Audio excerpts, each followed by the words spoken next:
Fala desenvolvedor, tudo bem? Meu nome é Lucas e hoje a gente está aqui para mais uma aula do nosso curso de Construindo uma API Robusta.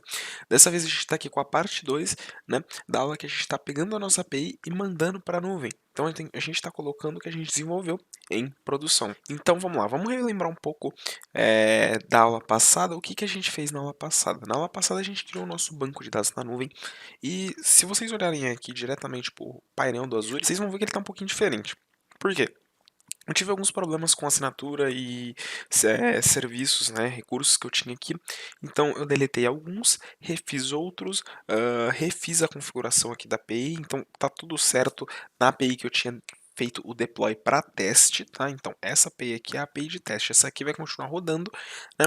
Eu só vou trocar o banco de dados dela depois, porque o banco de dados é o mesmo que vocês viram aqui na aula. Mas enfim, na aula passada a gente só construiu nosso banco e entendeu os fundamentos da nuvem. O nosso banco é esse aqui, My Manager Database, né? Aqui eu tenho dois, um é o servidor, na verdade são dois bancos de dados que estão no mesmo servidor, né? De SQL. Então, o My Manager é o servidor em si e o My Manager Database e o não, na verdade aqui é o Manager Database e o My Manager Database estão no My Manager que é o server, tá? Eu vou abrir aqui para vocês verem. Aqui o Manager Database é o banco que eu usei para fazer o teste da primeira API, então aqui já está tudo show de bola. E o My Manager Database, que é o banco de baixo, é o que a gente vai usar hoje, tá? Na aula de hoje. Por que eu fiz isso? Obviamente eu precisava testar as coisas e ver rodando certinho antes de trazer para vocês, né? Então, vamos lá. Antes eu quero só demonstrar aqui a API nova que eu hospedei. É a mesma API que a gente desenvolveu aqui no curso, eu só hospedei ela de novo.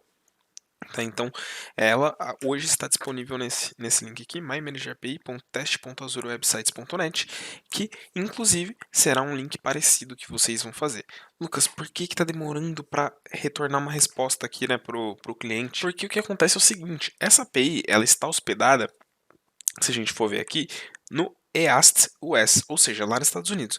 E o que acontece? Quando a gente entra nessa URL, o DNS do nosso roteador, da nossa internet, ele aponta para um IP que está lá nos Estados Unidos. Então, o pacote de pesquisa sai daqui da nossa rede local, da nossa casa, vai até os Estados Unidos, pega as informações de lá e trazem para cá de volta para exibir no cliente. De uma forma bem resumida, né? Foi uma arquitetura de rede básica, para não confundir quem ainda não tem conhecimento avançado em rede. Em resumo, tem que sair daqui, ir lá nos Estados Unidos e voltar para cá. E isso demora, existe aí o delay, né? A latência, no caso, desculpa, delay não. A latência de ir até lá e voltar está muito distante. Então, conselho, está desenvolvendo uma API para um cliente aqui do Brasil, hospeda seu servidor no Brasil. Tudo bem que é um pouco mais salgado, mas o tempo de resposta que você vai ter e a experiência que o usuário vai ter no seu site, ou a experiência que o aplicativo ou o site que estiver consumindo a sua API vai ser muito melhor, né? Então, compensa você gastar um pouquinho a mais para ter um servidor BR do que hospedar lá no US e ter todo esse delay. Vocês podem perceber, eu vou dar um F5 aqui de novo, o tempo. Aqui ele foi mais rápido porque ele já cacheou bastante coisa, mas, por exemplo, se eu der um /swagger, não demorou tanto porque ele já está cacheado, né? Opa, acabei tirando o painel. Mas talvez se eu der um Ctrl Shift R aqui, ele demore mais. Não, bom, só porque eu falei agora foi rápido. Mas de qualquer forma, o painel tá aqui, né? A latência existe e se você for desenvolver aqui para um cliente do Brasil, um cliente, então um sistema de produção, use os servidores do Brasil, tá? Eu vou fechar essa tela aqui porque o dashboard já está aberto aqui. Então aqui a API já está no ar, tá vendo? É uma URL pública, você pode acessar. Vamos aqui pegar um token do mesmo jeito. Inclusive, isso aqui você pode mudar, tá? Na hora que a gente estiver configurando os segredos da aplicação, a gente consegue mudar. Inclusive, talvez eu mude. Ainda estou me decidindo. Bom, pegamos o token padrão e vamos aqui criar um usuário, né? Deixa eu adicionar o token aqui. Lembrando, galera, essa aqui, o Swagger em si, não é a melhor forma de você realizar requisições HTTP. O mais correto seria você utilizando um cliente de requisições HTTP como o Insomnia, é uma boa opção, ou o Advanced REST Client, o ARC, ou o Postman. Eu não gosto muito do Postman porque eu acho ele muito, tem muita informação na tela, eu não gosto muito. Mas esses daqui são os dois que eu uso, então recomendo aí vocês darem uma pesquisada mais sobre insônia, sobre o ARC, sobre cliente checksum. O HTTP te provém muito mais recursos que o Swagger em si. Por que eu estou usando o Swagger? Por questões de simplicidade mesmo. Não quero ter que demonstrar como é que baixa, configura um insônia, se bem que é bem simples, mas por questões de simplicidade e rapidez, eu estou utilizando o Swagger. E também para ensinar vocês como utiliza o Swagger. Até porque também o Swagger ele é utilizado como documentação de APIs externas. Então imagina que você precisa consumir uma API que você não tem acesso ao código. Basicamente vai ter um Swagger lá e você vai ter que saber se virar no Swagger. Então é bem bacana você conhecer um pouquinho do Swagger porque é uma tecnologia que está sendo bem usada, né? Bom, vamos lá. Vou criar um usuário aqui novo já no banco de produção, na aplicação de produção. Vou colocar uma senha aleatória. Vou dar um execute, lembrando, tá saindo daqui, indo lá nos Estados Unidos e voltando. Né? Na verdade, o pacote está saindo daqui, indo para a API lá nos Estados Unidos. A API dos Estados Unidos comunica com o Banco dos Estados Unidos, essa comunicação geralmente é rápida, porque os dois estão lá, mas depois volta para o Brasil. Então, tá aqui, criou o usuário com o ID4, porque eu já havia criado outros usuários. E se a gente der um select aqui no banco que a gente está usando, olha, ele está aqui inserido, né? Só para confirmar, para não dizer que é bait, vou colocar aqui, ó, Lucas, opa, deu F1 sem querer, vou colocar aqui Lucas 1212, tá? E o e-mail vai ser Lucas12. Uma coisa aleatória, inseriu, beleza, vamos dar um select aqui no nosso banco de produção, Lucas12. O Lucas12 está aqui. Lucas, como é que você pode me provar que é o banco de produção? Se você olhar aqui em cima, ele está conectado no mymanager.database.windows.net. Né? Eu não sei se dá para ver por causa do tamanho da letra, mas ele está conectado aqui, tá? Então, o banco de produção está inserindo em produção e, obviamente, todas as outras funções a gente já testou na mão, já está funcionando. Show de bola. Demonstrei isso, peguei os primeiros minutinhos da aula para mostrar isso para vocês, que já está em produção, já está funcionando, e explicar um pouco sobre latência, que é muito importante. Vamos agora então pôr a mão na massa, né? A gente vai pegar a nossa API que está crua aqui, ó, tadinha. Tá aqui, ó, tá crua, tá feita, mas está aqui local, e a gente vai mandar isso lá para a nuvem. Primeira coisa que eu quero fazer aqui, vamos lá, vamos ver quais segredos a gente tem aqui na nossa API. Então vamos lá, .NET User Secrets, list, project, esses comandos a gente já viu em uma aula anterior, que é do User Secrets, tá? Beleza, vou dar um list. Listei aqui os segredos da aplicação. Agora não é connection strings user underline manager. Por quê? Porque o Azure Key Vault ele não suporta o caractere underline, né? Então eu deixei connection strings user manager. Aqui está user manager, mas eu vou alterar isso aqui porque supostamente está errado. Como que eu vou alterar isso aqui? Bom, do mesmo padrão, vou copiar aqui, essa é a string de conexão local, tá?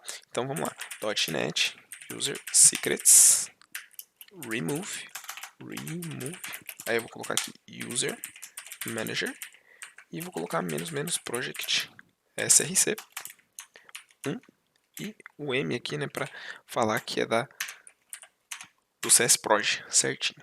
Removi, vamos dar um list de novo, ele não vai estar mais aqui, show de bola. E agora a gente, em vez de usar o remove, a gente usa um set. E aqui agora a gente coloca, né, connection strings user manager. E aqui o valor da connection string local, que é esse valor aqui, né? Copiei, beleza, show de bola. E aí ele vai setar para mim, vou dar um list de novo, só para conferir. Agora sim, show de bola, connection strings user manager. Beleza. Essa alteração aqui provavelmente vocês vão ter que fazer para alterar o nome. Então antes estava user underline manager e agora a gente vai trocar para user manager normal. Por quê? Porque o Key Vault não suporta underline, tá? Antes estava dessa forma aqui. Cadê? Aqui, tá? Opa, desci sem querer. Mas antes estava aqui dessa forma e agora vai ficar user manager. Então já é a primeira alteração aí que a gente vai fazer. Lucas, por que meu Visual Studio tá vermelho? Bom, uma coisa que eu recomendo vocês fazerem sempre que vocês abrirem o Visual Studio de vocês, o projeto, vou começar a programar agora. Acordei, 8 da manhã, vou programar agora. Faz o seguinte, abre o seu projeto assim, do jeito que eu abri, e com o terminal na pasta do projeto, você dá um .NET Clean, né? Na pasta onde tiver a solução está aqui, ele vai limpar tudo, .NET Restore. Ele vai restaurar os pacotes do NuGet, então cada projeto que tiver dependências de pacotes do NuGet, ele vai restaurar. Ó, já percebi que até o vermelhinho ali sumiu. Depois no .NET Build, né? Caso o seu projeto esteja buildando. Se no dia anterior você não deixou buildando, obviamente não vai buildar. Show de bola. Buildou.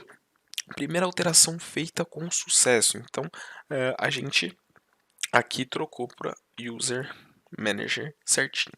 Show de bola. Outra coisa que a gente vai fazer também é tirar este if daqui, tá? Somente o if. Por quê? O que esse trecho de código está fazendo? Né? Ele está falando para a gente que ele está utilizando o pipeline do Swagger, né? Então, quando ele monta o pipeline do ASP.NET Core, ele adiciona a interface do Swagger pra gente. E se a gente continuasse com aquele if, eu vou só voltar aqui para vocês darem uma olhada que está escrito aqui env. Então, o env é o Web Host Environment, ou o ambiente do web host, né? Ponto is development. Então, ele está verificando se o ambiente que está nessa API é de desenvolvimento ou de produção. O que acontece? Como que ele consegue diferenciar o ASP.NET na engine dele? Ele consegue diferenciar o ambiente no qual ele está sendo executado, tá? E se a gente utiliza esse F aqui, ele só vai disponibilizar para a gente a interface do Swagger se a gente estiver em desenvolvimento, que é aqui. Se a gente postar, publicar, fazer o deploy na aplicação, ele não vai mostrar a interface do Swagger se tiver esse if, tá? Porque aqui, no caso, vai dar false e ele vai seguir o jogo. Então eu vou remover porque eu quero a interface do Swagger em produção também, tá? Porque a gente está realizando os testes por lá. Então, removi esse if. Inclusive, dá para fazer o contrário, né? Antes estava env .isProduction, dá para usar env.isDevelopment, env.isEnvironment para verificar se é um ambiente mesmo, env.isStaging, esse aqui eu realmente não sei o que faz, depois eu pesquiso, enfim. Dá para você fazer coisas bem bacanas modificando o pipeline do ASP.NET através do env, tá? Bom, dito isso, o if está removido. Tá? E agora a nossa interface do Swagger vai aparecer pra gente. Por hora, a gente não vai mexer mais nada nesse projeto. Tá? A gente vai deixar ele paradinho aqui, quietinho, porque ele está rodando. Vou só dar um build a mais nele aqui, só por via das dúvidas. Vou dar um clean, um restore, para restaurar os pacotes. E um .NET Build. Lembrando, eu faço esses 3 passos sempre para evitar problemas de cache, DLL antiga, enfim. Já deixo o projeto limpinho e rodando certinho. Sou bem perfeccionista com essa parte, talvez você não seja tanto. Mas, tudo bem. Bom, vamos lá. Vou fechar aqui. Hoje, atualmente, o que temos? O nosso banco de dados rodando na nuvem. E iremos utilizar ele. Beleza. Lucas, temos o banco de dados. O que a gente precisa criar agora? Bom, a primeira coisa que eu vou criar aqui e deixar já quietinha no lugar é o nosso App Service. O que é o App Service? É um servidor, então na verdade é um PaaS, né? Um Platform as a Service. Então já é um servidor configurado para você realizar o deploy do projeto. Então ele já está todo configurado. Por que ele é um PaaS, Platform as a Service, ou serviço, ou plataforma com um serviço? Porque além dele te disponibilizar o hardware, que é o servidor em si, ele já te disponibiliza um sistema operacional instalado nesse servidor, nessa instância do servidor, e também um ambiente para você publicar a sua aplicação. Então já vem tudo prontinho para você, é só você fazer o deploy. Existem alguns outros tipos de serviço na nuvem, que é o IaaS, Infrastructure as a Service. Então, quando você vem aqui do lado e clica em Virtual Machine, se você cria uma máquina virtual, ele vai te dar, por exemplo, se você selecionar um Windows Server, ele vai te dar uma instância de Windows Server. Então, ali ele está te dando o hardware em si, e você consegue escolher o sistema, né? Ali você escolhe o hardware e geralmente você escolhe o sistema que vai estar instalado, mas toda a configuração do servidor, toda a configuração não tem, você tem que fazer. E também tem o SaaS, Software as a Service, que basicamente são Azure Functions e funções serverless, enfim, você já tem um software pronto ali para você, você só precisa consumir. São alguns fundamentos de nuvem, eu expliquei também bem por cima, existem explicações melhores, e lembrando, esse curso não é focado em nuvem, a nuvem está nos auxiliando a botar isso em produção, então se você deseja aprofundar em nuvem, existem muitos cursos na internet, procure um cara especialista em cloud, que eu sei que ele vai te ajudar muito mais do que eu. Pessoas que eu recomendo, Zeca Nunes, esse cara é muito bom, as aulas de cloud dele, o Renato Groff também é muito bom, enfim, eu não vou ficar falando alongando muito, né? Mas vamos lá. Bom, vamos criar aqui nosso app service, tá? Vamos dar um create. Show de bola. Aqui você tem que tomar muito cuidado para você não ser cobrado. Então eu dei um create aqui, tá? No app service, me deu essa telinha aqui. Lucas, não achei o app service. Clica aqui em cima e digita app service, tá? Aqui ele vai perguntar pra gente qual resource group eu quero colocar isso aqui. Bom, eu criei aqui meu My Manager API 2 na aula passada, então vai ser nesse resource group. O nome do web app vai ser My Manager API Teste 2. Por quê? Porque eu já tenho o teste sem o 2, né? Então aqui provavelmente ele vai dar wrong. Então 2. Lembrando, tem que ser uma URL válida que não exista no .azurewebsites.net, porque isso aqui vai estar global. Então provavelmente se você digitar aqui app.azurewebsites.net, não vai. Google, alguém já deve ter criado google.azurewebsites.net, não vai.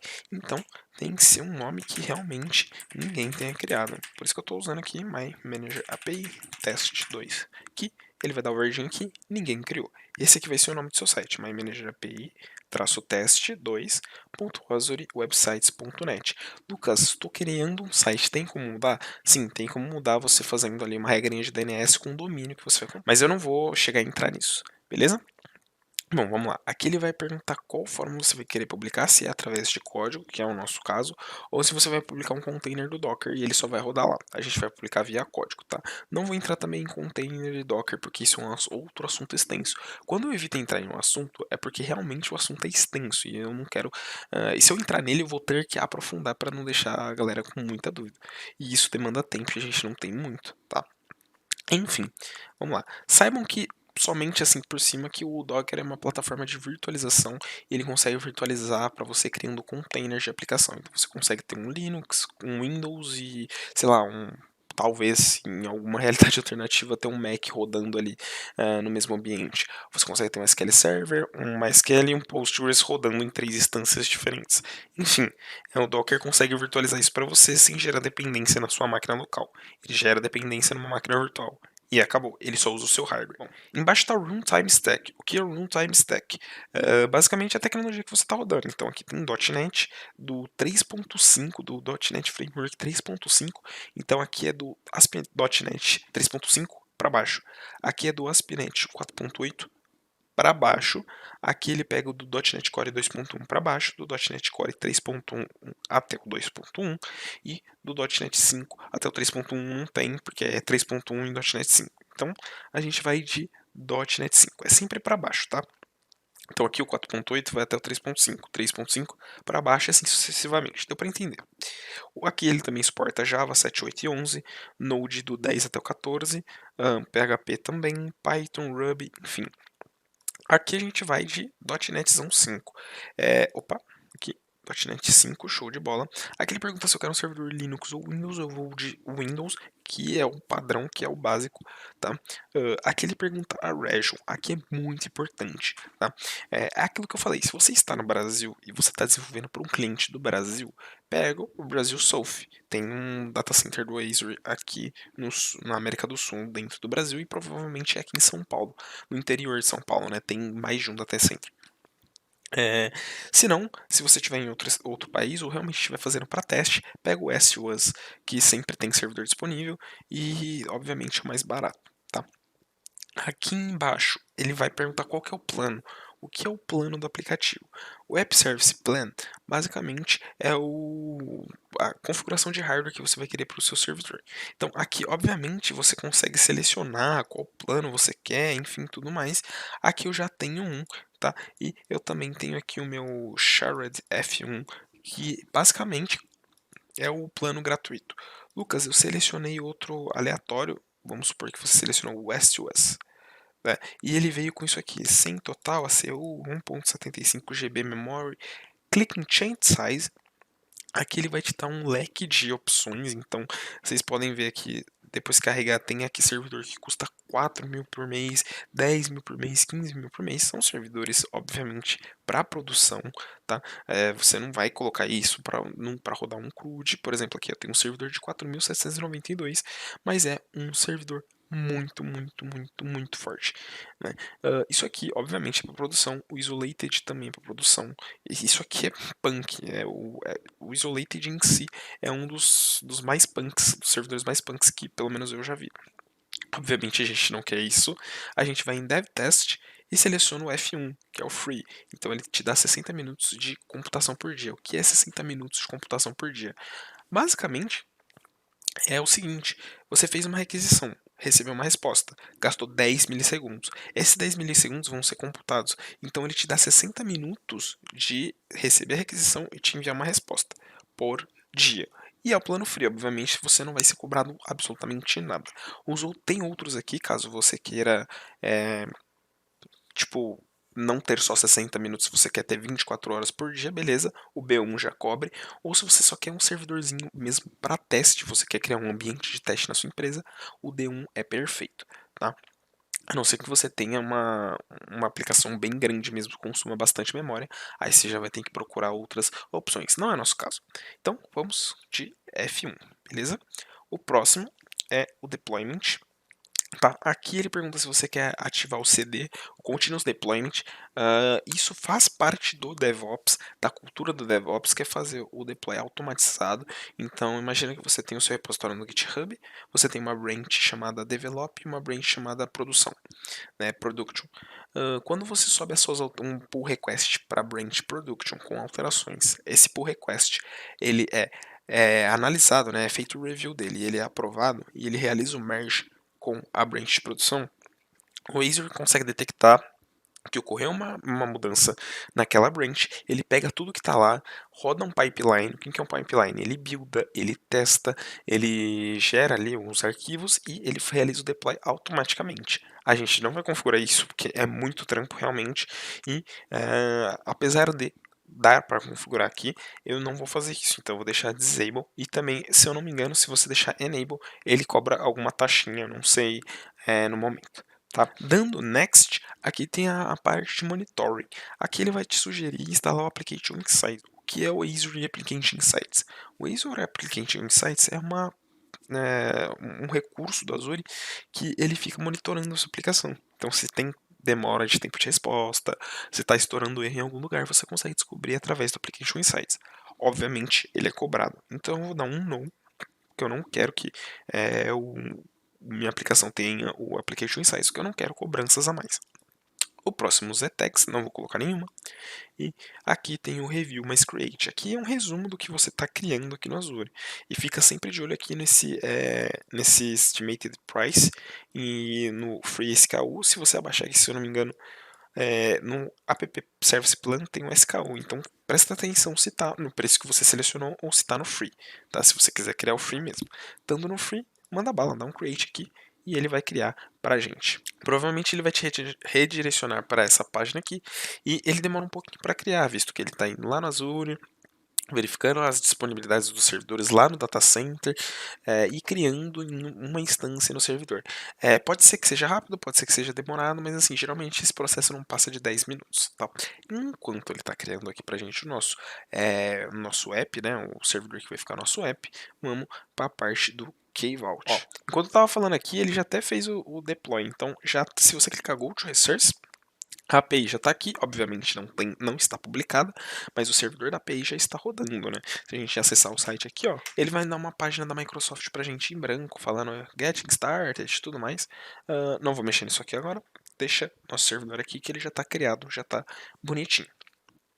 Lucas, o que a gente vai fazer agora? Vamos lá. A gente precisa armazenar os nossos segredos. Então, hoje a gente está armazenando esses segredos aonde?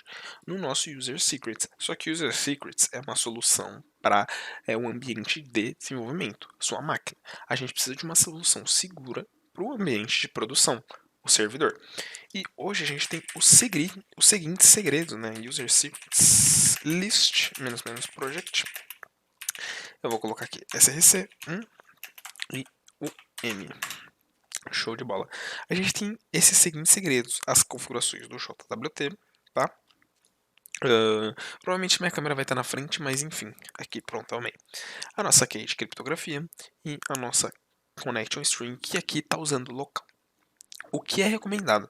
Você utilizar isso aqui, obviamente a connection string de produção é totalmente diferente da local, mas as outras, como a chave de criptografia, a JWTK, o login e a password, serem totalmente diferentes. Então, os segredos de produção serem diferentes dos segredos locais para acabar não tendo nenhum problema, tá? Como vazamento de dados, enfim. Então, tomem bastante cuidado com isso. Aqui eu irei colocar igual, mas é um exercício bem bacana para vocês colocarem, por exemplo, ao invés de um login, aqui, obviamente que aqui o correto seria você realmente realizar um login no banco, né? Pegar um usuário do banco e realizar o login. Mas, como eu falei, por questões de simplicidade, não vou fazer isso.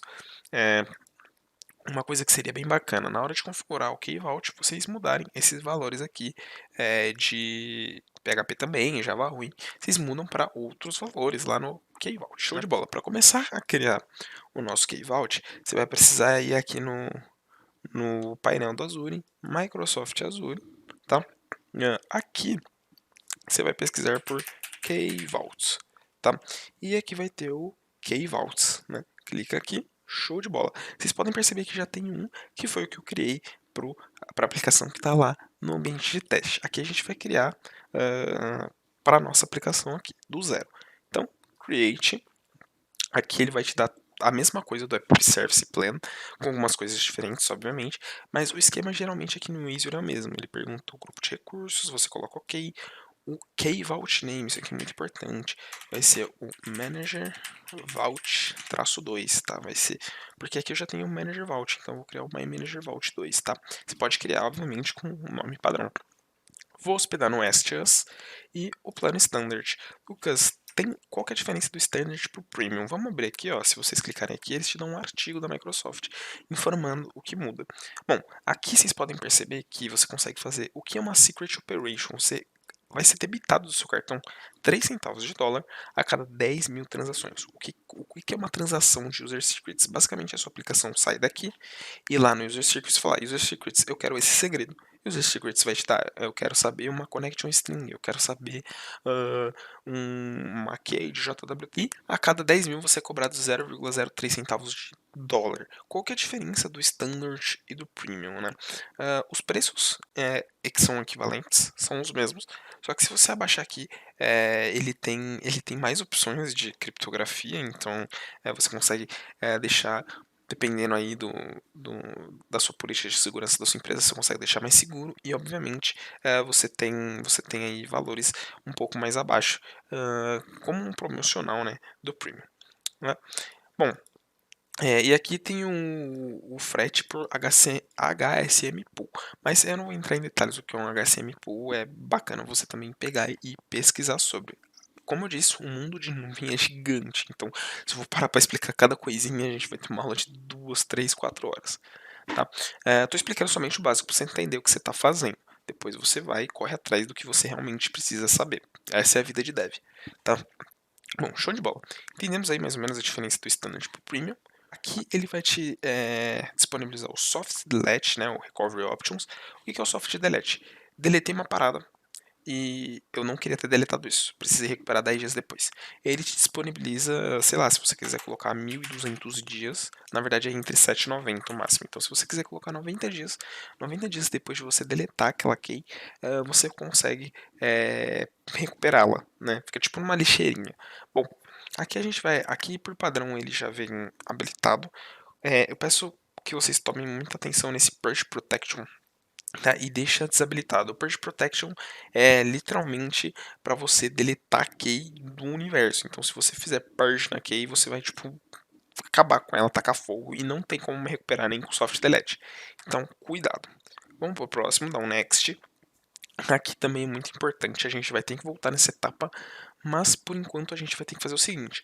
Provavelmente, se a conta de vocês do Azure for nova, nessa parte aqui de Access Policy, o que é o Access Policy? Quem vai poder acessar e fazer as coisas no meu Key-Vault, né? Inicialmente, você tem que adicionar só o seu usuário do Azure com todas as permissões para você poder adicionar as keys pelo painel do Azure. Então, por que existe essa parada de Access Policy? É o seguinte, imagina que aqui na minha conta só tem eu, mas imagina que na minha conta do Azure tenha N devs relacionados a uma conta empresarial e tenha N devs, N arquitetos de cloud, N arquitetos de software, tá? O que vai acontecer? Eu preciso dar as permissões corretas para as pessoas corretas. Então você não vai chegar num cara que não sabe nada de nuvem e vai dar permissão para ele fazer purge das suas keys, porque isso pode causar um grande problema em produção, ou o cara pode também não saber nem usar. Então, isso aqui é para você dar permissão e tirar a permissão das pessoas que vão utilizar o seu Key Vault. Lembrando que o Key Vault é um cofrinho de segredo, então é muito importante manter as permissões. Provavelmente, se sua conta Azure for nova, só vai ter você, e aqui embaixo não vai ter ninguém. Fica calmo. Você vai clicar aqui em Add Access Policy. Aqui em cima você não vai selecionar nada. Em Key Permissions você vai dar um Select All. Aqui em Secret Permissions, Select All. E por último, Certificate Permissions, Select All. Selecionou tudo. Beleza. Você vai atribuir isso à sua conta do Azure. Então, você clica aqui, ele vai perguntar qual é o principal, né? Qual é o grupo que você quer adicionar isso. Ele vai estar aqui no Non-Selected, né? O grupo ou o usuário, porque isso aqui é relativo ao AD, tá? Então, você pode selecionar o AD DC Administrators, que eu não recomendo muito, que eu já tive alguns problemas, ou você pode adicionar você. Então você pesquisa aqui o seu nome, eu vou colocar o meu, Lucas. Você vai estar aqui, show de bola. Clique em Select e clique em Add. Fechou? Fez isso, você vai estar adicionado aqui. Provavelmente vai ter algum botãozinho aqui em cima escrito Save, então você aperta ele para você salvar as alterações. Tá? E se você tiver nessa página aqui, tiver o Vault Access Policy selecionado, nenhuma dessas três opções selecionadas e o seu usuário aqui embaixo, significa que no Access Policy, né, nas políticas de acesso do seu Key Vault, o seu usuário pode acessar o seu Key Vault. Show de bola? Tá aqui. O seu usuário tem que estar aqui com todas as permissões, ou pelo menos aqui na parte de Secret Permissions, na parte de criar, né? Na verdade, você tem que dar um select all em tudo, porque como você seria supostamente o administrador disso aqui, você tem que ter todas as permissões, tá? Beleza. Seu usuário está aqui. Vamos para o próximo network. Quem vai conseguir acessar o meu Key Vault? Você pode deixar um private endpoint, e aí você vai criar uma regra de firewall. Por exemplo, o private endpoint você vai falar, olha, só pessoas dentro do Azure, só meus sistemas dentro do Azure vai poder acessar esse endpoint, ninguém mais de fora. Então, se a pessoa tentasse acessar pela internet mesmo, não ia conseguir. Você pode criar um public endpoint com selected networks, aí já envolver regras de firewall, tá? Então você ia ter que falar, olha, esse cara aqui pode acessar, esse cara aqui pode acessar, esse cara aqui pode acessar e esse não. E o Public Endpoint ele deixa todos acessarem desde que tenha as credenciais. Obviamente, você não vai deixar aqui bagulho público e qualquer pessoa pode vir aqui e ver a sua senha de banco de dados. Não, ele vai precisar ter as credenciais certinhas para poder acessar. Tá? Vou deixar público por via de facilidade. Vou dar um next aqui, tags não vou criar. O resumo do que você quer criar aqui no Azure, ele vai validar, passou, create. Vamos criar aqui o nosso Azure Key Vault, tá? Bom, eu vou deixar ele criando aqui. Enquanto isso, eu vou precisar abrir o Notepad. Por quê? Porque aqui é um bloco de notas, né?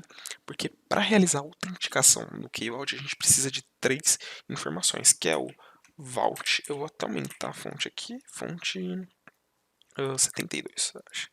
Acho que ficou meio grande, né? Deixa eu colocar aqui um 28, show de bola. O que é o Vault? É o link de onde está o Key Vault. Olha, ele já fez o deploy aqui. Esse link aqui. Então, o link do nosso Vault é esse carinha aqui. A gente vai precisar dele para poder fazer. Outra coisa que a gente vai precisar do Client ID e do Secret ID. Né? O que são esses dois caras? Eu vou mostrar agora. Tá? Bom, temos o nosso Key Vault criado.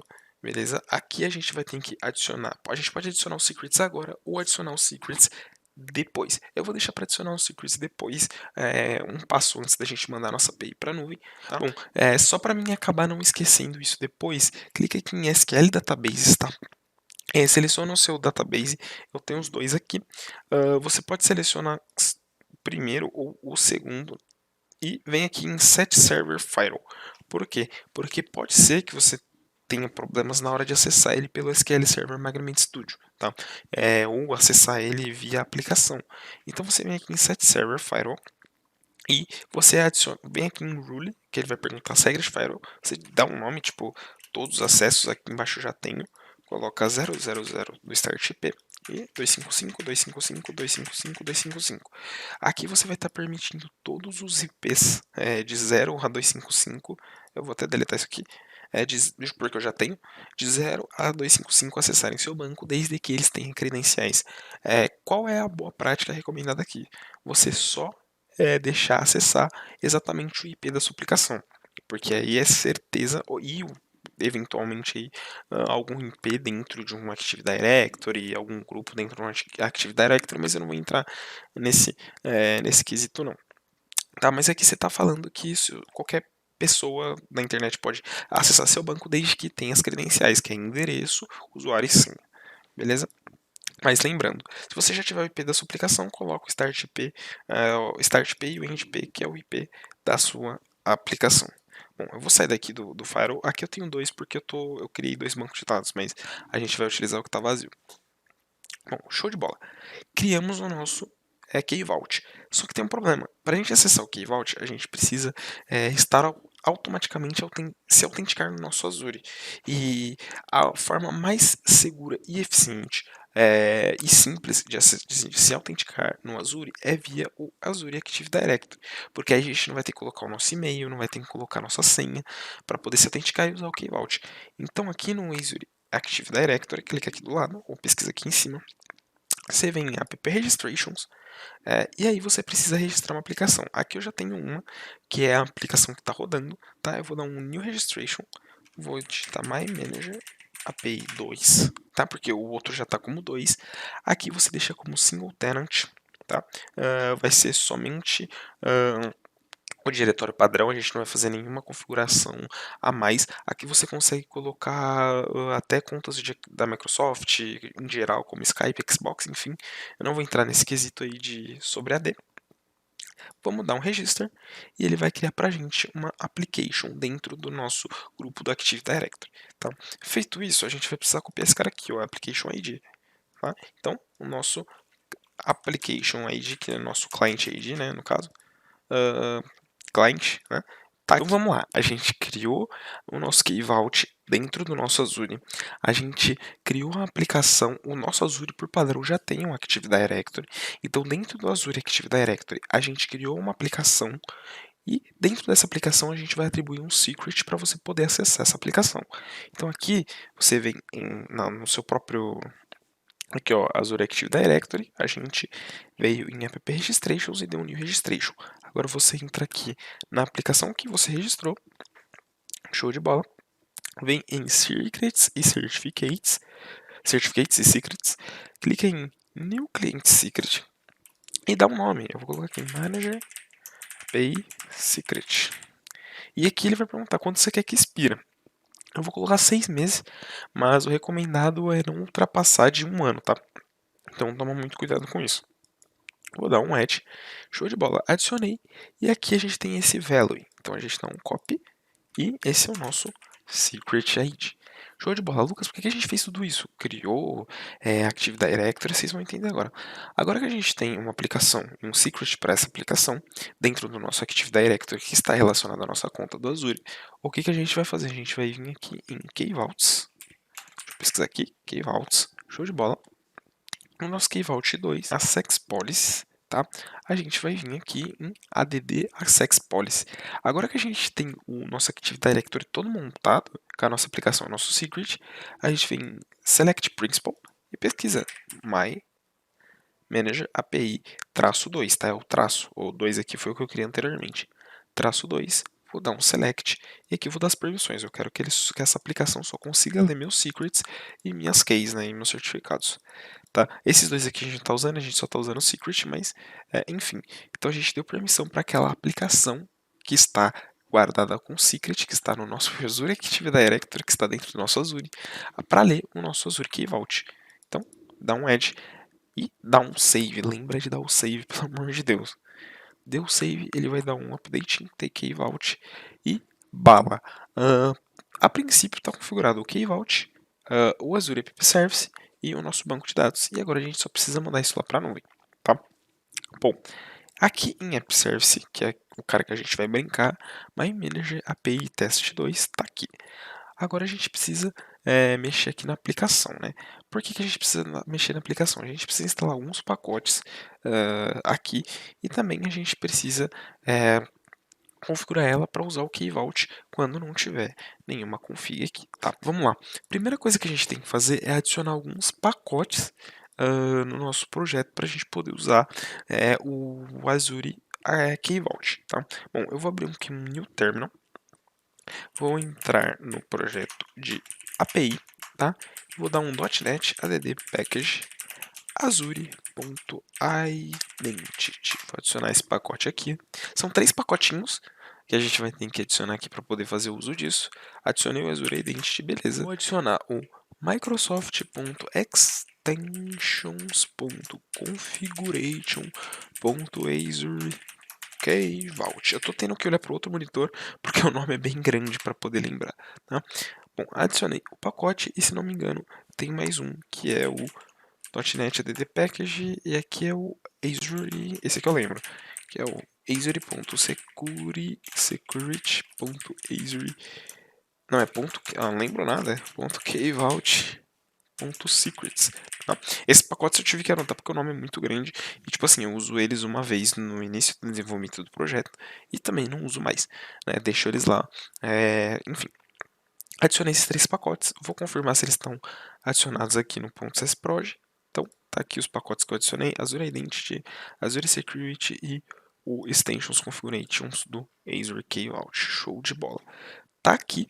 E agora, Lucas, o que a gente vai fazer para essa aplicação poder rodar? É muito complexo? Não, é tranquilo. A gente vai vir aqui na nossa startup, desculpa, na Program, e aqui é o Create Host Builder. O que é o Create Host Builder? Aqui é o build final da nossa aplicação. Então, tipo, é aqui que ele inicia, no caso, ele inicia e termina o build da aplicação, de construir essa aplicação. Então, aqui, se você quiser adicionar outros pipelines, enfim, além da startup, você consegue adicionar aqui também, tá? Também. Mas o recomendado é ir lá na startup.cs, porque o builder geral, né, o pipeline geral do ASP.NET fica lá na startup. Então, se precisar adicionar alguma coisa de pipeline, adiciona lá. Aqui são para casos especiais como o do Azure Key Vault. Eu vou colar aqui o trecho de código, tá? Mas vou explicar para vocês. A gente está configurando uma configuração de app, então configure app configuration. A gente recebe um context, um config. Pelo context, a gente vê se o ambiente que a gente está, né, hosteando a nossa aplicação, então o ambiente que a gente está rodando, é produção, mesmo esquema lá da startup, ou desenvolvimento. Se for produção, eu estou falando para ele usar aqui o Azure Key Vault, passando o nosso Vault, nosso Client ID e nosso Client Secret, que é o que a gente pegou lá, né? Lucas, como que ele realiza essa autenticação? O Vault é o endereço onde ele vai tentar autenticar. O Client ID é o ID da aplicação que a gente criou lá no Active Directory e o Client Secret é o hash do nosso secret lá no Active Directory. Com essas 3 informações, a gente consegue se autenticar a aplicação do Active Directory. Essa aplicação do Active Directory está automaticamente, porque a gente configurou automaticamente não, né? Mas ela está configurada para poder acessar o nosso Key Vault. E é essa a forma que ele consegue acessar os nossos segredos lá do Key Vault, tá? E, por fim, a gente só precisa adicionar isso na app settings.json. Por que não no User Secrets? Porque no User Secrets a gente não tem acesso a User Secrets lá em produção. Então tem que ser no app settings.json, infelizmente. Tá? Aqui, esse app settings development.json eu vou remover, que a gente não está usando. E aqui no app settings.json eu vou criar um objeto JWT com a seguinte estrutura: Azure Key Vault, vamos lá, Azure Key Vault, 2 pontinhos, beleza. Vou adicionar o Vault, que é aquela nossa URL, deixa eu copiar ela aqui, copiei, show de bola, tá aqui, Vault copiado, vou copiar o Client ID, vamos lá, Client ID, show de bola. E, por fim, o nosso Client Secret. Vamos lá, Client Secret. Deixa eu só apagar que ele colocou 2 aspas a mais aqui. Show de bola. E o Client Secret é esse cara aqui. Fechou. O nosso Client Secret está aqui, a nossa estrutura de Key Vault está aqui. E, por fim, o que a gente precisa fazer agora? a gente precisa ir lá no Key-Vault e adicionar literalmente as nossas keys, né? Para isso, para facilitar o meu trabalho de ir lá no Key-Vault, eu vou abrir aqui um terminal do Windows. Esse aqui é o Windows Terminal, mas você pode abrir o seu CMD padrão se você não utilizar. Eu gosto porque é bem customizável, como vocês podem ver. Eu vou entrar aqui no projeto do Manager API, tá? Eu vou entrar aqui no src cd1, no projeto da API, e vou listar aqui para mim os segredos que estão lá no User Secret, tá? Você não precisa passar o menos menos project, porque que você já está na pasta do SESproj, então ele já consegue identificar, tá? Então, .NET User Secret List já dá certinho. Aqui a gente tem os seguintes segredos: o password, o login e a key do JWT, a key de criptografia e a nossa connection string, que agora será a connection string de produção. Então esses três carinhas aqui, eu vou dar um enter aqui e vou colocar connection str, enfim. E agora não é mais esse cara aqui, né, essa connection string. É aquela connection string que a gente configurou na aula passada, mas vamos configurar de novo. Então a gente entra aqui no site connection strings. Show de bola. Primeiro link. Procura por Azure SQL Database, está aqui e é o primeiro, é o standard, tá? Os outros tem muitas opções aqui de comunicação, se você tiver com AD, enfim, uma parada de coisa aqui, mas o nosso é o standard mesmo. Vou dar um copy, vou dar um Ctrl V aqui para colar. O server dele geralmente começa com TCP, tá? Então tome cuidado. Para isso, eu vou abrir aqui outra aba do Azure. Vou vir para pegar as credenciais em si, né? Vou vir em SQL Databases. O database que eu quero, deixa eu só confirmar, é o My Manager Database. Show de bola. Então, My Manager Database, esse cara aqui que eu quero. Vou copiar mymanager.database. Esse aqui é o endereço do meu server, TCP : pode apagar esse 1433 aqui. O database é o My Manager Database. Aqui, então database, My Database, pode substituir. O user ID é o meu sobrenome que eu coloquei, né? É aquilo que você configurou. Então, xixola. E a senha eu coloquei, se eu não me engano, foi java123 com J maiúsculo. Isso, show de bola. Então, nossa string de conexão é essa aqui, tá?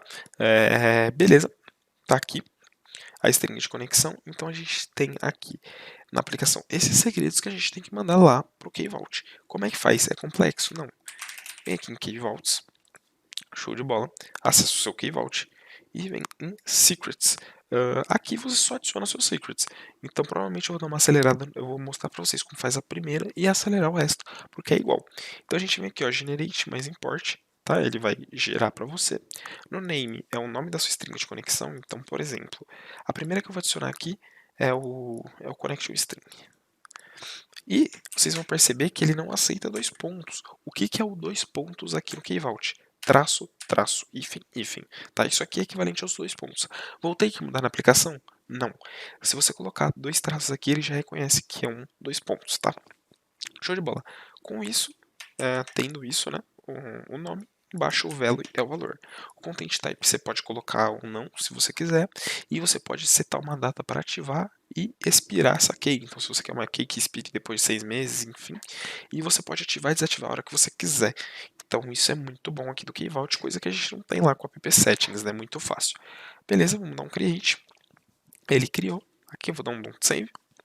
E aí você cria as outras configurações aqui que eu tenho, que é todas as chaves do JWT e o Cryptography. Eu vou dar uma acelerada no vídeo, mas já já volto.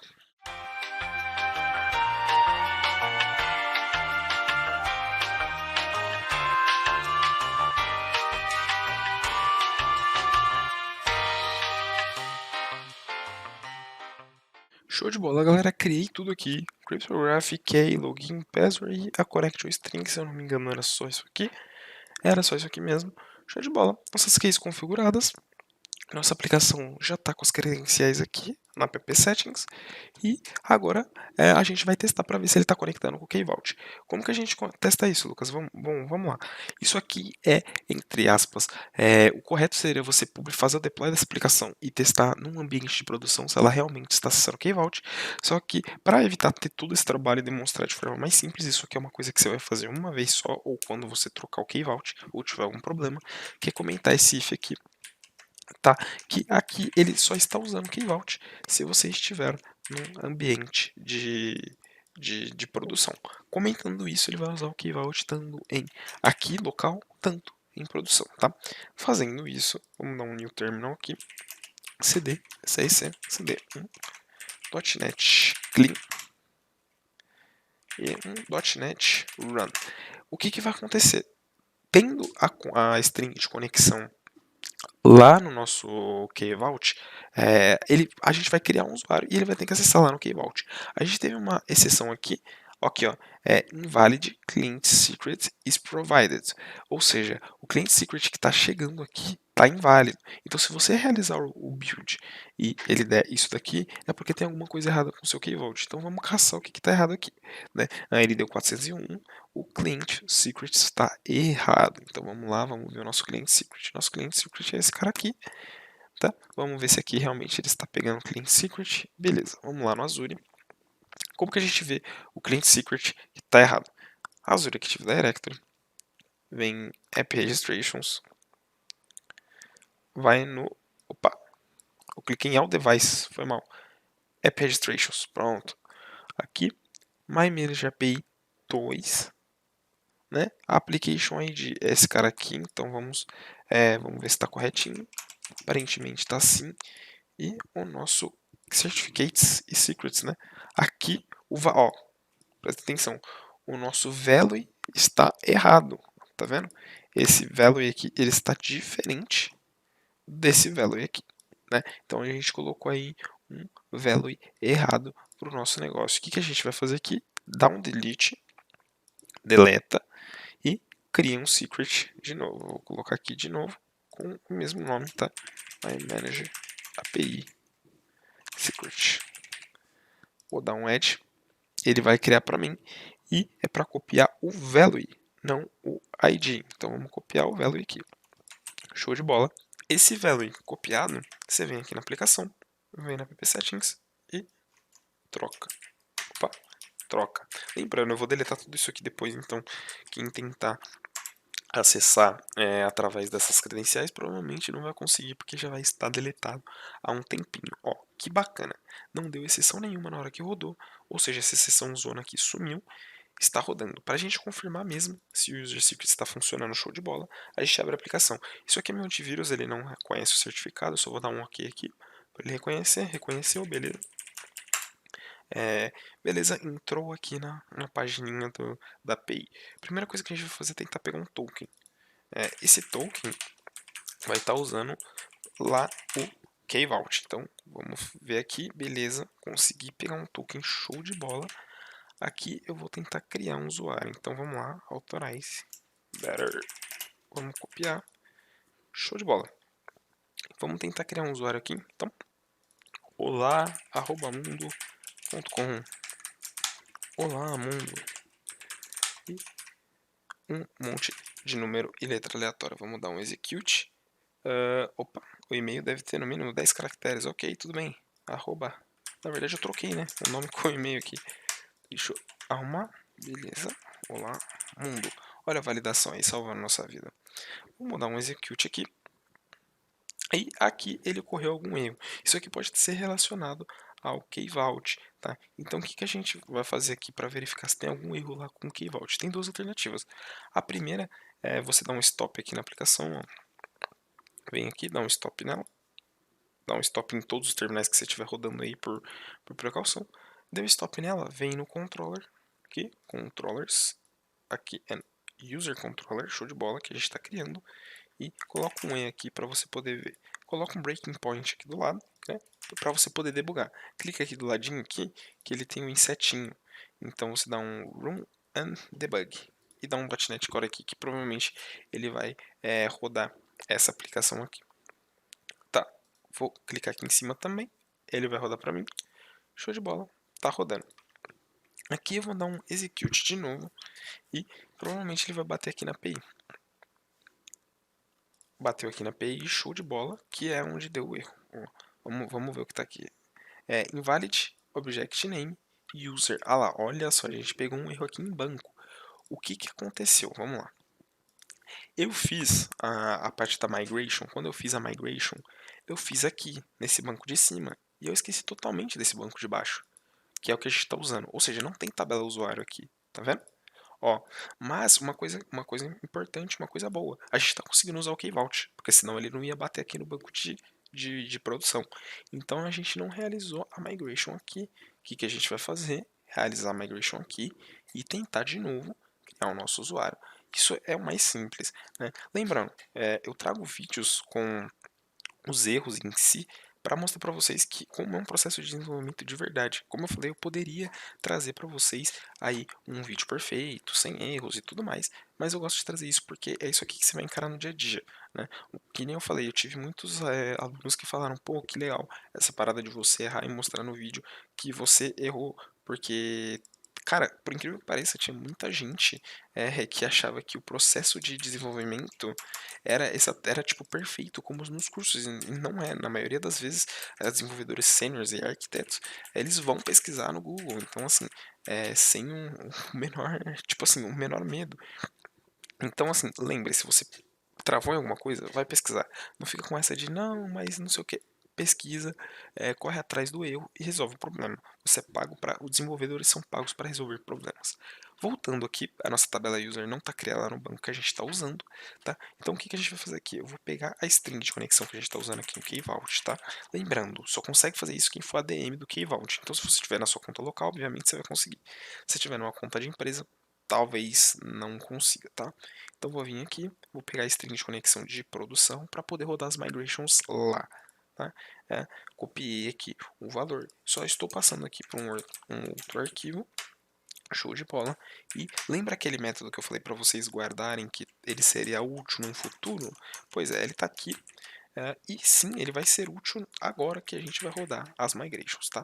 Eu vou dar um new terminal aqui, vou dar um .NET F database update, vou dar um menos project, vou dar um src barra 4, é o 4 o projeto do infra, é o 4, beleza, barra 4 e manager infra cs proj, e vou fazer ele vai buildar e vai rodar as migrations lá em prod para mim, né? Feito isso, olha, ele está aplicando as migrations toda para mim, lembrando, tem migration aqui que está repetida porque a gente foi brincar de criar, reverter, finalizou isso, fecha isso aqui, porque está com a sua string de conexão de banco de dados de produção.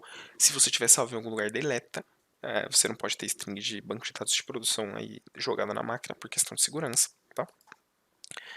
Fiz isso, vamos dar aqui um refresh no nosso banco para ver se as tabelas vão estar aqui. Lembrando que, obviamente, também demora porque ele está indo lá nos Estados Unidos e tudo mais para pegar as tabelas, informações de banco, tá? Bom, enquanto ele está fazendo esse refresh aqui, provavelmente ele vai demorar um tempinho, vamos dar um new terminal e vamos dar um .NET Run. cd src cd1.NET Run.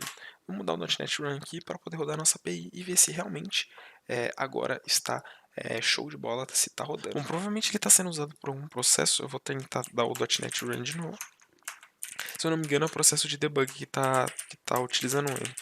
Então eu vou ter que entrar no iniciador de tarefas e parar o processo de debug para poder rodar ele normal. Não, rodou tranquilo, show de bola. Vou dar aqui um barra swagger. Beleza, vamos pegar um token de novo. Lembrando, isso aqui poderia ser muito mais fácil se você estivesse utilizando um cliente de requisições HTTP, tá? Mas eu estou usando o Swagger por simplicidade. Vamos lá. Copie o token, authorize, better, autoriza, show de bola. E vamos ver. Vamos tentar aqui criar um usuário. Olá, mundo. Olá, mundo.com e a senha, um númerozão aleatório. Vamos dar um execute e se ele conseguir acessar o banco de produção, e ele conseguiu, está show de bola. A gente conseguiu aí o nosso objetivo de configurar o Kvault certinho no Azure, que é a parte mais complexa, eu diria, né? Tem bastante detalhezinho que se você perder, provavelmente vai ter um erro. Só para confirmar, vou dar um select aqui na tabela do banco de produção. Se o nosso Olá Mundo estiver aqui, fechou, nosso Olá Mundo está aqui. Então, estamos conseguindo utilizar o Kvault. Tá, vou fechar essas duas guias aqui, vou parar a aplicação, que agora chegou o momento, chegou aí o grande dia, né, de mandar isso aqui pro ar de vez e falar, cliente, Era uma API que você queria? É uma API que você vai ter. Só não se esqueçam de descomentar isso aqui, gente. Tá? Para vocês não acabarem usando configuração de produção no ambiente local. Tá? Bom, agora a gente vai mandar isso pro ar. Vai fazer o deploy. Antes, eu vou dar um .NET Clean para limpar tudo. Vou dar um .NET Restore para restaurar as dependências. Um .NET Build. Show de bola. Buildou a aplicação, tá tranquilo. Ele me avisou que tem uma variável e aqui. Então, vamos remover essa variável e aqui, que não está sendo usada nunca. Show de bola. Vamos fazer aí o mesmo processo. Só o processo de build eu acho que já é o suficiente. Vou fechar todas essas guias aqui, a gente não vai usar mais. E agora, uma coisa importante, agora é a última etapa, e é a mais fácil provavelmente. Você vai clicar aqui do ladinho nesse quadradinho, que é as extensões do ASP.NET. As extensões do VS Code, perdão. Você vai ter que baixar a Azure Account, tá? Você vai ter que baixar esse cara aqui, Azure App Service e Azure Resource. Essas três extensões no VS Code vão te auxiliar a fazer o deploy da sua aplicação muito mais fácil. Se você tiver um VS 2019, é mais fácil ainda. Tá? Como é que faz o deploy no VS 2019? Eu vou mostrar primeiro no VS 2019 e no VS Code depois. No VS 2019 é a coisa mais fácil do mundo. Você vem em App Service, vem no seu projeto aqui, e aqui em cima vai ter Get Publish Profile. Esse cara aqui é o perfil de publicação que você vai utilizar. Você vai baixar ele, você vai no seu projeto web no Visual Studio 2019. Então vamos lá, eu estou aqui com o Visual Studio 2019 aberto, eu vou arrastar aqui. Essa aqui é uma aplicação que eu usei de teste. Você vai clicar aqui no seu projeto web, botão direito, publicar. Ele vai carregar uma telinha, você dá um novo, importar perfil, procurar, seleciona o carinha que você baixou, que vai estar por aqui, beleza? E dá um concluir, e aí você clica em publicar aqui no botão e ele vai publicar para você. Eu não vou publicar essa aqui porque essa aqui já está no ar. Isso é o Visual Studio 2019, é muito mais fácil que no VS Code, tá? Você que está no VS Code, vida sofrida, vida de Linux, vamos lá. Você vem aqui, depois que você instalou todas essas extensões, você vai vir aqui no terminal. Provavelmente alguma dessas extensões vai pedir seu login no Azure. Se for as extensões da Microsoft, verifica se está escrito Microsoft na hora de instalar. Você pode colocar sem medo, tá? Bom, aqui no projeto da API, você vai vir em CRC1, que é o projeto da API em si. Você vai dar um .NET Publish -c release. Então você vai estar falando que o modelo de publicação vai ser o modelo release, que é já para rodar, né? Porque quando você compila e roda na sua máquina, você está rodando num formato debug, você consegue debugar, ele tem coisas a mais. No release é só o projeto fino, tá? E -o, que é a pasta que você vai publicar, ./publish. Então aqui dentro do projeto 1, ele vai te dar ele vai te dar o seu projeto já compilado pronto para ir para o servidor. Tá vendo? Ele te dá uma pasta publish com todas as DLLs. O seu projeto no servidor fica exatamente assim. Não tem código C# no servidor. Existe DLL que é processada pelo runtime. Tá? Lembre-se disso, aqui é muito importante. Com essa pasta publish aqui, botãozinho direito, deploy to web app. Se você tiver as extensões instaladas certinhas, isso aqui vai estar aqui para você. Você vai clicar em deploy to web app. Ele vai dar uma carregadinha, ele vai lá no seu Azure, vai ver quais web apps tem lá e vai listar para você. Se a sua web app tiver aqui, você clica nela e ele vai ele vai te dar essa mensagem aqui, mas antes de você realizar o deploy, eu recomendo você dar um stop aqui na aplicação para ele já parar a pull da aplicação e tudo mais. Ele já faz isso automaticamente quando você realiza o deploy, mas eu prefiro fazer aqui por segurança, tá? Trauma de quem mexeu muito com IS. Então dá o stop. Aqui ele está falando que se você fizer o deploy, ele vai sobrescrever, fazer o overwrite de todos os arquivos anteriores que estavam lá. Então se você tinha uma aplicação anterior lá, ele vai sobrescrever e isso não pode ser desfeito. Tá, vamos dar um deploy. Ele vai perguntar, você sempre quer aqui, né? Porque minha câmera está na frente, mas ele te pergunta se você sempre quer setar o workspace, né? Eu vou colocar um skip, mas se você realmente sempre fizer o deploy nessa aplicação lá na Azure, pode dar um OK. Aqui do ladinho também, que minha câmera está na frente, mas ele está um output window, né? Se você clicar, ele mostra o passo a passo que ele está fazendo para publicar lá na nuvem. Né? Ele falou aqui que o deployment foi um sucesso, show de bola. Vamos dar um start aqui na nossa aplicação. E quando a gente acessar esse link aqui, provavelmente a nossa aplicação estará rodando, se tudo der certo, tá? Caso dê alguma coisa errada, eu vou mostrar para vocês como vocês podem caçar. Então, assim, se ficar essa tela preta aqui, vocês digitam /swagger e ele vai ter que te carregar a interface do Swagger aqui para você, tá? Então, vamos testar aqui, depois eu mostro como você consegue caçar o erro aí, se você tiver com algum erro, tá? PHP também, vou pegar um token. Lembrando, isso aqui você poderia ter setado diferente. Gerou o token para mim, show de bola. Vamos dar um authorize antes, né? Faz bem. Bidder, authorize. Fecha. Vamos dar um create, eu vou dar olá produção. Olá, produção.com. E assim vai ser um monte de número aleatório. Vamos dar um execute e ele demora um pouquinho mesmo, porque ele está indo lá no banco. E aqui ele criou pra gente. Vamos dar um select aqui no nosso banco de produção para ver se ele criou mesmo. E se ele tiver criado, o resto já está testado. Olá, produção foi criado com um banco de produção. Show de bola, perfeito. Bom, essa aplicação está no ar, está funcionando tudo certinho. Provavelmente você vai ter que ver essa aula mais de uma vez, porque é muito detalhezinho no Azure, principalmente na parte de configurar Key Vault. E, Lucas, está dando um erro, eu não sei o que está acontecendo nessa aplicação. O que eu faço? Vamos lá. Obviamente o meu e-mail está aberto a todos vocês, então se vocês tiverem muito problema, pode me mandar um e-mail. Mas isso aqui eu tenho certeza que vai resolver a maioria dos problemas de vocês. Vamos lá. Vai abaixando aqui, ó, na sua aplicação, você vai abaixando aqui, você vai encontrar esse carinha aqui, ó. É Advanced Tools. Cara, isso aqui salva uma vida, salva um rim. Vem Advanced Tools. Ele vai clicar aqui para você. Ele vai falar: Advanced Tools provides a collection of developer-oriented tools and extensibility points for your app service apps. Ou seja, ele está falando que ele te provê uma série de ferramentas e extensivas, né, para o seu app service. Aqui, se você der um go, ele vai abrir outra interface, um pouco diferente da interface do Azure, né? Ele demora um pouquinho para carregar também. A internet também tá meio ruim. Ele vai abrir esse kudu aqui, kudu service, tá? Aqui ele vai ter uma série de informações. Você vem em debug console e CMD, tá? O que ele vai fazer aqui? Ele vai abrir um CMD lá no servidor do Azure para você poder testar algumas coisas. Geralmente, você pode vir aqui pelo navegador ou pelo console. Eu gosto de ir pelo console, eu acho que vocês já perceberam, porque o console, para mim, você tem muito mais domínio sobre o que você está fazendo. O seu site, aquelas DLLs que você publicou, fiquem. Então, site, vou dar um cd site, entrei no cd site, cd www.root, tá? Você entrou aqui. Se você dá um dir, que é para ver todos os arquivos que tem no diretório, você vai ver que tem um monte de DLL, a sua API está aqui.